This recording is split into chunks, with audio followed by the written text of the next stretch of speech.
You're listening to Civic Media. You can tune into any of our live shows on any radio station across the state with the Civic Media app. Find us in your phone's app store and listen anytime, anywhere. This is your WFHR Daily News Roundup for locally grown radio 97.5 FM and 1320 AM and WisCountry 105.5 FM WIRI in Wisconsin Rapids. From the WFHR WIRI newsroom, I'm Terry Barr. Powerful spring storms rolling through parts of Wisconsin Monday night into early hours today. Forecasters watching for a risk of tornadoes, severe thunderstorms, and large hail in some areas. Now, those storms also in two waves, one traveling across the northeastern Iowa areas and into southwestern Wisconsin, then toward the northeastern part of the state. Then a second line of storms also coming across the southern part of the state early this morning. National Weather Service officials are saying storms could hang around through at least 4 a.m. on Tuesday. Visit WFHR.com and WIRI.FM for the latest information about the storms, any damage reports, and what you can expect next. And then listen for more updates throughout the day in our newscasts at the top and bottom of the hour. Meantime, a new state law is offering an alternative to the traditional bartender's license in Wisconsin. Here's Joanne Krulatz with details. The statewide operator's permit is a new alternative to traditional operator's licenses, often referred to as bartender's licenses. Unlike licenses valid only within the issuing municipality, the statewide operator's permit is valid at licensed or permitted premises anywhere in Wisconsin. It provides flexibility for businesses operating in multiple municipalities, eliminating the need to obtain separate licenses for each location. For more details and permit qualifications, visit the Wisconsin Division of Alcohol Beverages website at revenue.wi.gov. And after more than 20 years in Wisconsin Rapids, Applebee's is permanently closing. Not clear what happened, but a sign on the door indicates the restaurant is closed for good as of Monday. 45 people work there. I'm Terry Barr. You're listening to WFHR and WIRI News.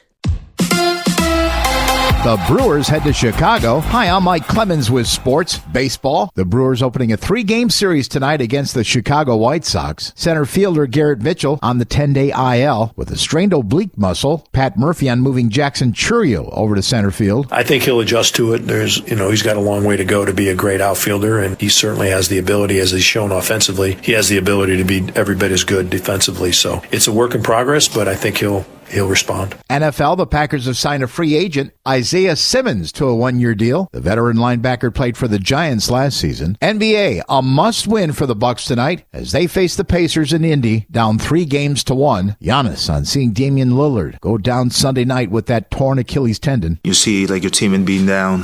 First thought is come on, get up. And he cannot walk on his own. You kind of know that he's serious, especially for a guy like Dame. That's the Bucks' Giannis Antetokounmpo with Sports on Mike Clemens.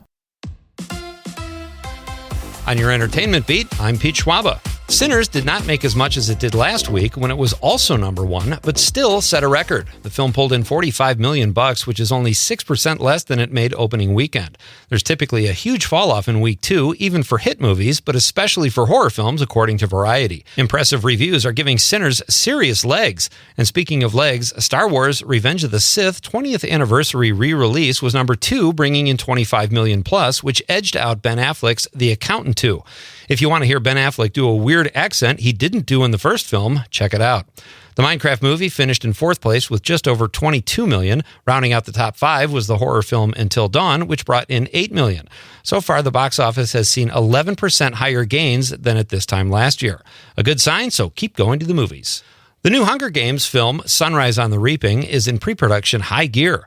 Last week, 2 leads were cast, and now Jesse Plemons has been cast as a young Plutarch Havensby. Hope I'm saying that right. That was the role previously played by Philip Seymour Hoffman. Hoffman's last film roles before passing away in 2014 at the age of 46 were both Hunger Games movies. Sunrise on the Reaping takes place 24 years before the Hunger Games and should hit theaters in November 2026. Here's one of Pete's picks that I liked 75% of. The film Drop is a good thriller for most of the movie. It's got a slick look, is well acted, and has an interesting plot where a widow goes on a first date. Throughout the course of the evening, her phone is airdropped threatening messages. It's a fun watch while trying to figure out who is behind the threats. It goes a little off the rails in the last 15 minutes and becomes a bit unrealistic. Having said that, you will love 75% of this movie. Robert De Niro won an Oscar for his portrayal of a young Vito Corleone in The Godfather 2. It might never have happened if he was not rejected for a part after auditioning for the first Godfather. De Niro auditioned for the role of Sonny Corleone, which went to James Caan.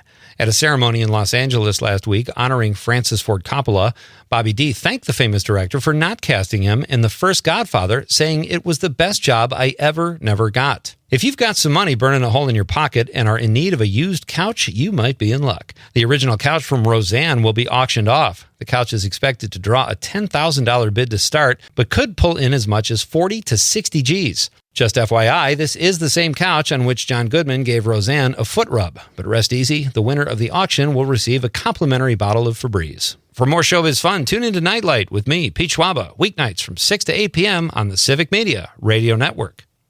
Mostly cloudy and a little breezy this morning, becoming sunny this afternoon. Our high today in the upper 50s. Tonight, partly cloudy. We'll drop down into the mid to upper 30s for an overnight low tomorrow. Little sun in the morning, clouds and showers in the afternoon with a high right around 60. I'm meteorologist Sean Cable. Outside now, it's 46. That's your WFHR and WIRI Daily News Roundup from Civic Media. Subscribe to this podcast on Spotify, Apple, or wherever you find your podcasts. Find more news at WFHR.com or WisCountry, that's WIS Country.com.